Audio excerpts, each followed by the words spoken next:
become a physician, I imagine, would fulfill a lot of the goals that I had when I was graduating from college. One, I wanted to be responsible for my own actions, and more so that I might be as an employee in a large company.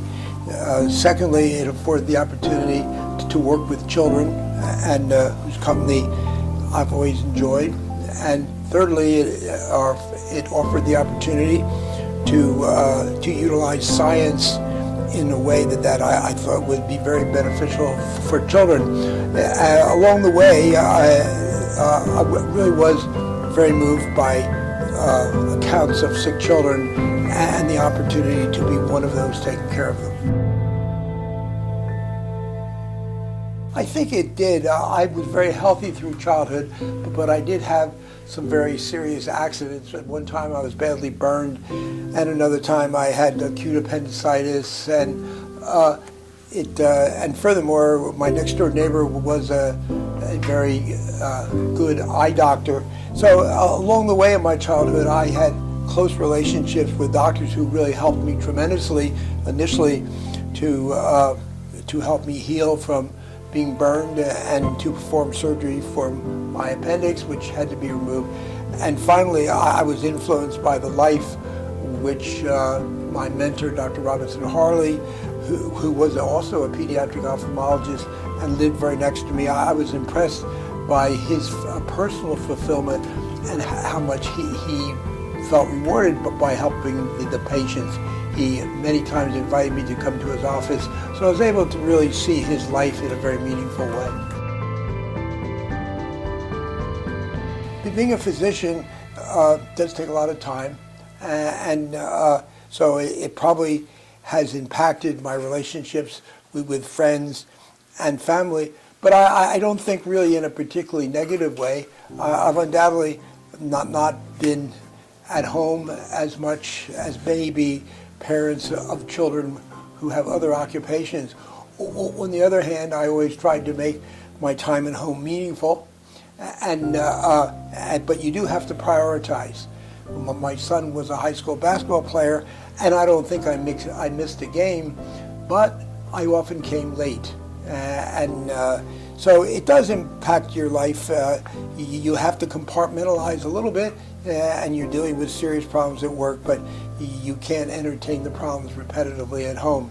So I think to be a successful physician and really embrace the problems which your patients are experiencing, I think it does affect you in a very profound way. I'm thinking about patients really all the time, even on weekends, and wondering how surgery might be in the following week and so forth. So it's quite captivating in that regard. But I don't think I see anything negative about it. It's just being responsible for what you do. Well, I chose actually to first go to medical school, and then from the very beginning I was very interested in pediatrics. And I was interested initially in doing general pediatric surgery, but at the time recognized that was highly specialized to the surgical procedure itself. And in ophthalmology, I had the opportunity to take care of patients in a more comprehensive way than pediatric surgeons who I was with were doing. And along the way, as I've mentioned, my next door neighbor was a pediatric ophthalmologist, and he certainly opened the door and influenced me to see the opportunities in taking care of children with significant eye diseases. At that time, there really were very few pediatric ophthalmologists, so the need for a person working in pediatric ophthalmology was really quite real.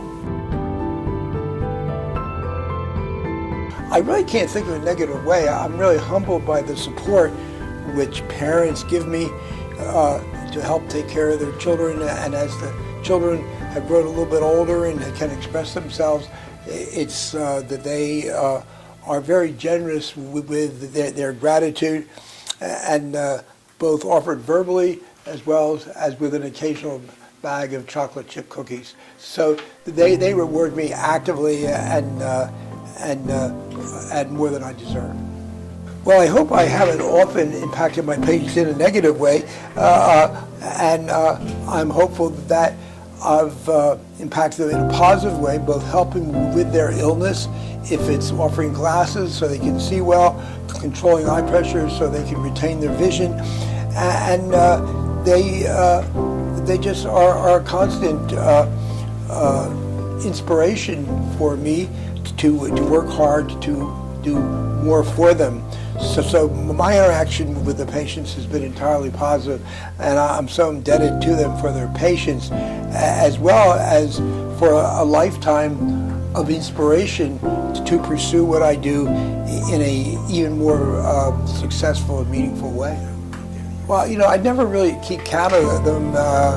It's always one at a time, and it's always an issue of how well you've done the surgery. I've never taken any great satisfaction in doing more than such a number are. So the number is probably not too significant.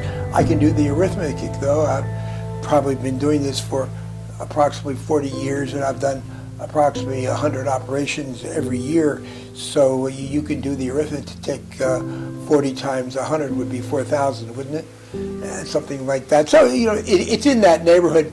And what you must realize is that an operation is not a momentary event, but is followed by a significant period of care after the surgery. And so to do an operation is really, it's not just a moment in the operating room, but it's a significant period afterward of care. So somehow, in my mind, 4,000 seems, in retrospect, overwhelming.